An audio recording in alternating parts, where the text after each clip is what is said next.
He thought being smart was enough until this one test shattered his pride. An arrogant genius met an old monk and left with a lesson he never expected. In the same village where farmers woke before sunrise and shopkeepers closed late at night lived a boy named Rosh. Rosh was known for one thing: his mind. He could explain medicine, machines, law, farming, and history as if he had written the books himself. But he rarely did anything. People whispered about him. He knows everything, but helps no one. Rosh walked through the streets with quiet arrogance. When neighbors struggled with broken tools or sick crops, he looked away. "I don't have time for small problems," he would mutter. When land disputes arose, he smiled and passed.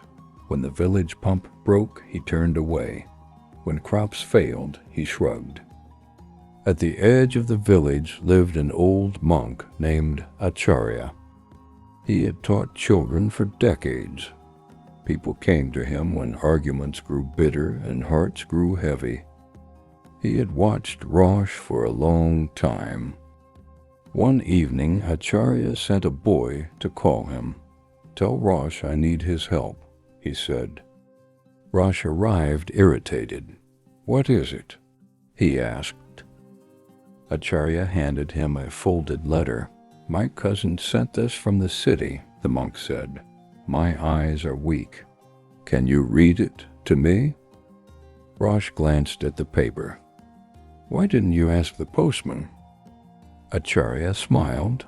He couldn't make sense of some of the words.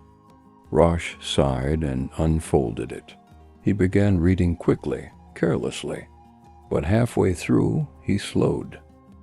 The letter spoke about disputed property, legal documents, medical bills, and an old woman who might lose her home if a deadline was missed.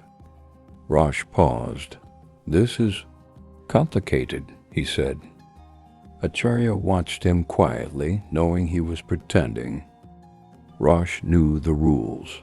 He could explain the process, but instead he folded the paper. "I'm busy today," he said. "You should hire a lawyer in town." Acharya thanked him anyway. Rosh left. The next morning, Acharya called him again. 2 identical iron knives lay on the mat between them. He placed them on the table. "Do me a small favor," Acharya said. "Use this knife every day.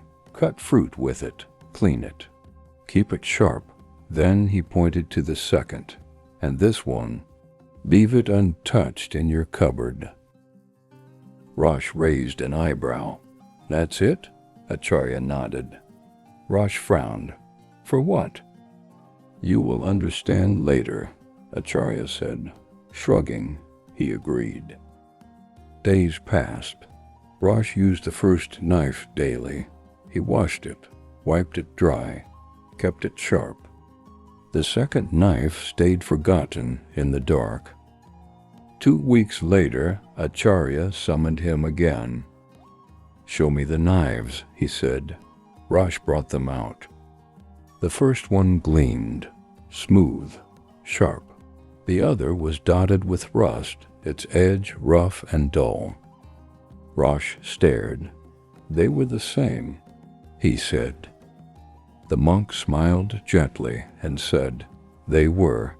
Then he looked Rosh in the eyes. "Your knowledge is like these blades." Rosh stiffened.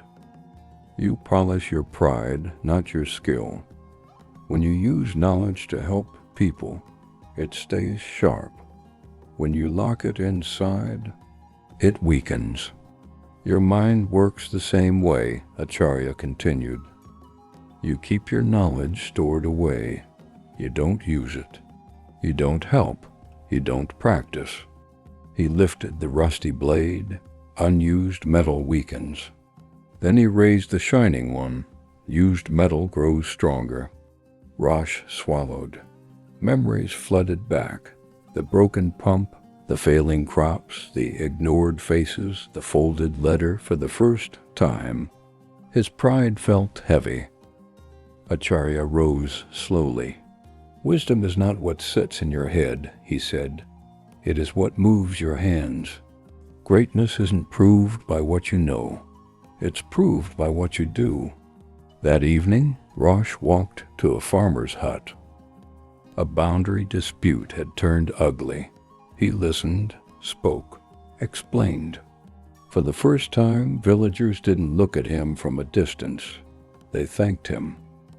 Knowledge unused is like iron in the dark. Sooner or later, it rusts.